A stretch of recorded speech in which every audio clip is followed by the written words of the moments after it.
Hola gente, este video lo vamos a comenzar con un pequeño experimento para explicar de qué va el tema de este video. Tenemos tres sujetos al principio, pero para la primera parte del experimento vamos a ocupar solo dos. ¿Qué es lo que tenemos? Tenemos a Juanito y a Pedrito sentados en una silla mientras analizamos su cerebro. ¿Qué es lo que vamos a hacer? Vamos a pedirle a Juanito que rompa el papel.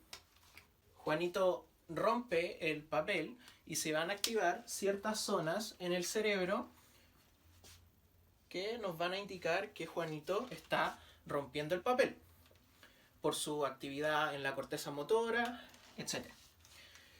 Después, ¿qué es lo que vamos a hacer? Vamos a hacer que Pedrito observe. Va a observar a Juanito. Entonces, ¿qué es lo que pasa? Y aquí viene el primer hecho sorprendente. Vemos que Pedrito, en su cerebro, al ver que Juanito está rompiendo el papel, se activa de la misma manera su cerebro. Este experimento, que ahora yo los pongo en la pizarra con Juanito y Pedrito, se hizo con un mono. ¿Cómo se descubrió esto? El mono querían estudiar cómo se activaba el cerebro cuando él comía y cómo la corteza motora activaba los músculos de la mano. ¿Qué es lo que pasa? Que mientras tenían puesto mientras veían el cerebro del mono, uno de los experimentadores se acercó a unos plátanos y los tomó para llevárselos al mono. ¿Qué es lo que se vio? Se vio que en el mono se activaban ciertas zonas y el mono no estaba haciendo nada, solo estaba viendo cómo el científico tomaba los plátanos. Esto fue muy sorprendente y fue el inicio de un concepto como son las neuronas espejo. ¿Qué nos quiere decir estas neuronas espejo? Que se comportan de manera o se comportan como un espejo. Es decir, cuando Juanito rompe el papel, se activa una zona determinada del cerebro y Pedrito, cuando ve que se rompe el papel, también se activa las mismas neuronas espejo. ¿Qué es lo que vieron estudios posteriores acerca de las neuronas espejo? Vieron que afirmaron que Pedrito puede ver exactamente lo mismo que Juanito cuando solamente está viendo una acción. Y vieron también que Marcelito vamos a hacer lo mismo, pero lo vamos a extender y ahora vamos a hacer que Marcelito tenga una venda en los ojos, pero solamente escuche cómo se rompe el papel. En un principio, ¿qué es lo que vemos? Que Marcelito no reconoce este sonido. Lo único que reconoce es eso, un sonido. Pero cuando Marcelito ve a Pedrito, ve a Juanito romper el papel, luego como ve a Juanito romper el papel, se van a activar ciertas zonas. En el segundo experimento ya no necesita ver a Juanito romper el papel, solo necesita escuchar el sonido para que se activen nuevamente las neuronas espejo. Entonces, ¿qué nos dice? Que estas neuronas espejo pueden incluso reconocer cosas abstractas como el hecho de romper un papel. Solamente con el sonido, ¿ya? Solamente con ese estímulo sensorial que es el sonido. ¿Qué es lo que podemos sacar de este experimento?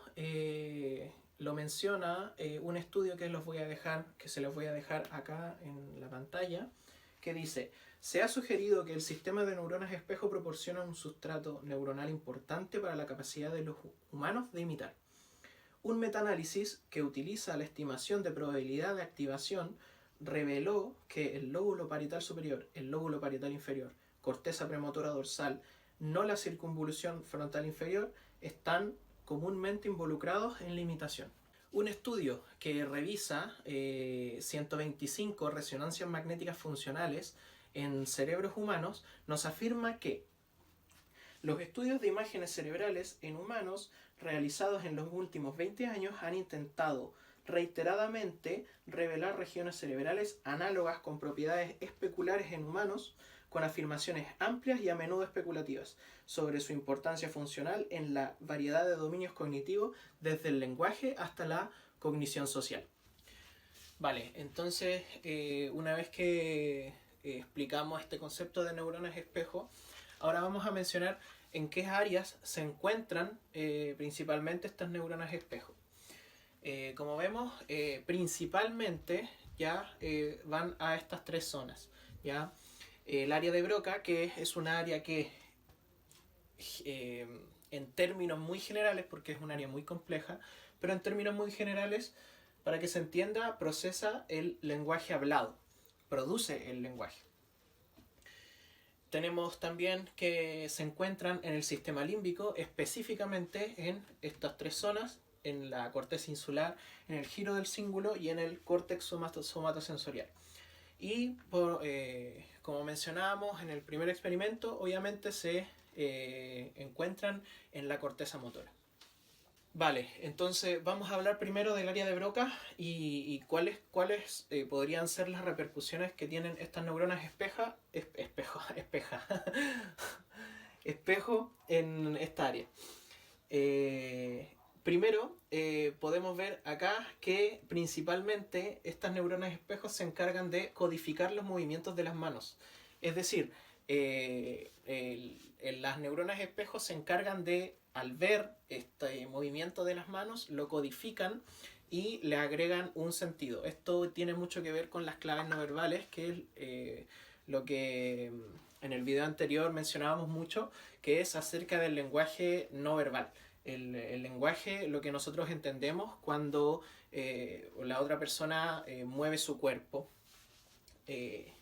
Estas neuronas de espejo hacen que nosotros codifiquemos esos movimientos y los podamos asimilar. No solamente vemos que este mecanismo sea un mecanismo consciente, sino que es un mecanismo automático de las neuronas de espejo. Por lo tanto, es algo que nosotros no podemos evitar cuando la otra persona habla. O sea, si la otra persona mueve sus manos, nosotros de manera automática vamos a reconocer ese movimiento como el lenguaje. Y por último, también encontramos que esta codificación del movimiento de las manos no solamente revela la acción del mover las manos, sino que también revela una intención comunicativa. Entonces, acá podemos hablar de que estas neuronas espejo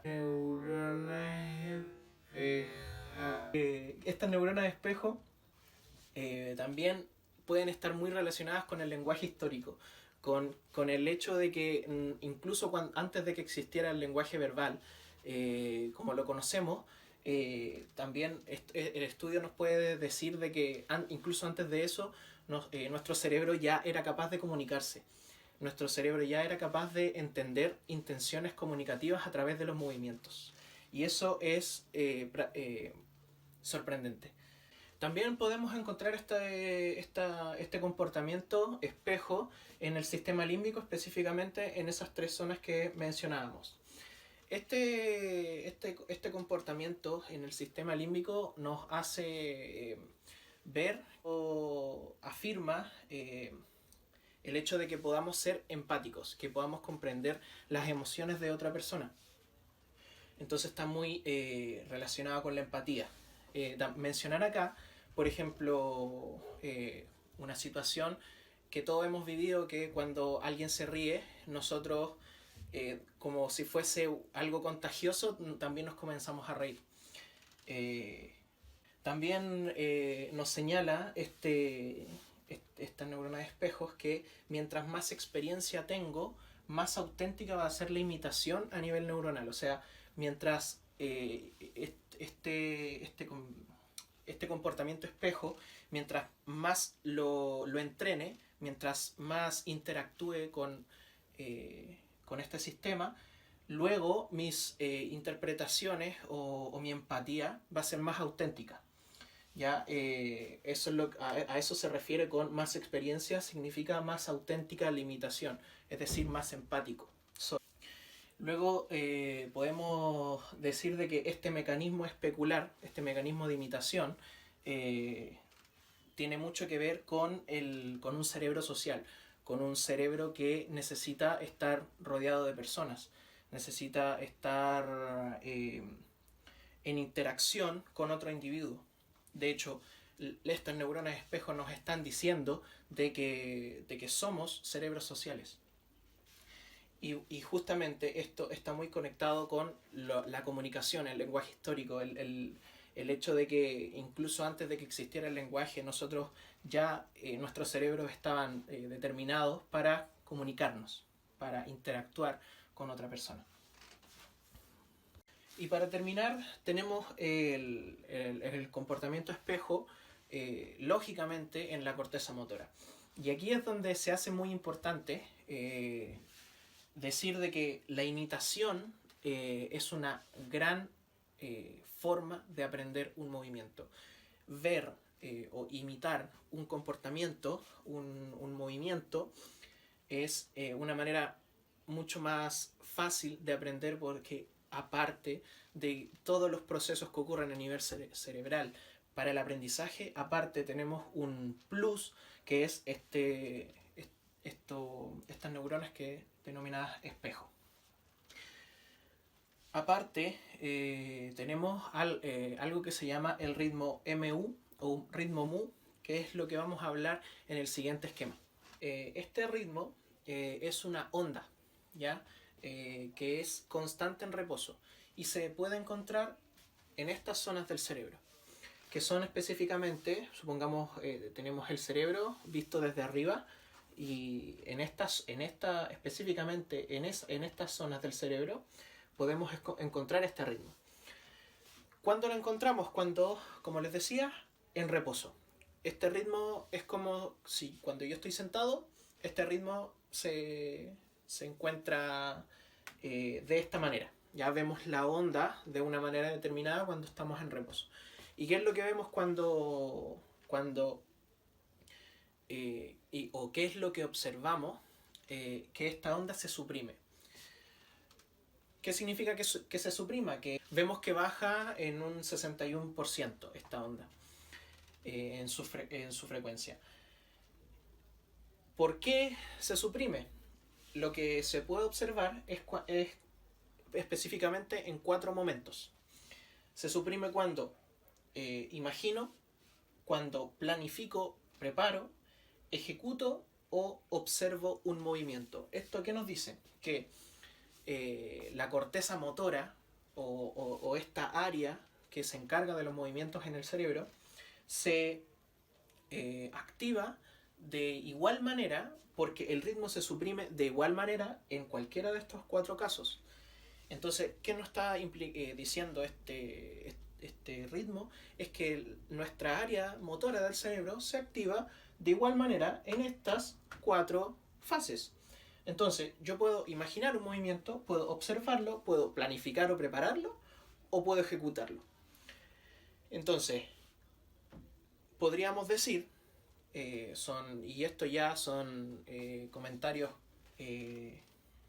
interpretativos, que cuando imagino, planifico, preparo, ejecuto, observo, estoy aprendiendo un movimiento. Y esto es importantísimo en los deportes, porque se les dice mucho a los deportistas que vean su deporte, porque es súper importante la demostración cuando yo estoy enseñando un deporte, porque el cerebro de quien me está observando también está aprendiendo ese movimiento. No solamente yo lo estoy ejecutando y por ende aprendiendo, sino que también el que me observa, incluso lo que yo imagino, también podría considerarse como aprendizaje. Pero insisto, esto es interpretación. Para terminar vamos a mencionar en resumidas cuentas lo que podemos sacar de todos estos estudios, de todos estos conocimientos del cerebro. Primero tenemos que mencionar la importancia de la empatía y cómo esta no es algo que se ha construido de manera cultural, sino que es algo que viene interno en nosotros, interno en nuestros cerebros, lo que nos dice de que somos cerebros sociales, lo que nos dice que somos personas sociales, que somos que estamos hechos para interactuar con otras personas, que incluso desde antes que existiese el lenguaje. Entonces tenemos que incorporar todas estas interacciones, todas estas emociones, esta capacidad que tenemos de ponerse en el lugar del otro, es una capacidad que tenemos que ocupar en la educación. Y también mencionar que por otra parte, el movimiento no solamente se aprende cuando yo me muevo, sino que se aprende cuando yo observo, sino que se aprende cuando planifico el movimiento, sino que se aprende incluso cuando yo imagino un movimiento. Para concluir, espero que este video les haya servido para entender un poco más este comportamiento de las neuronas de espejo y cómo toda esta información que tenemos del cerebro nos puede servir para educar, para entrenar, para criar a nuestros hijos. Y nada, si les gustó, suscríbanse al canal, denle like al video, compártanlo con más personas para que este conocimiento pueda llegar a la mayor cantidad de gente. Y nada, muchas gracias. Chao, gente.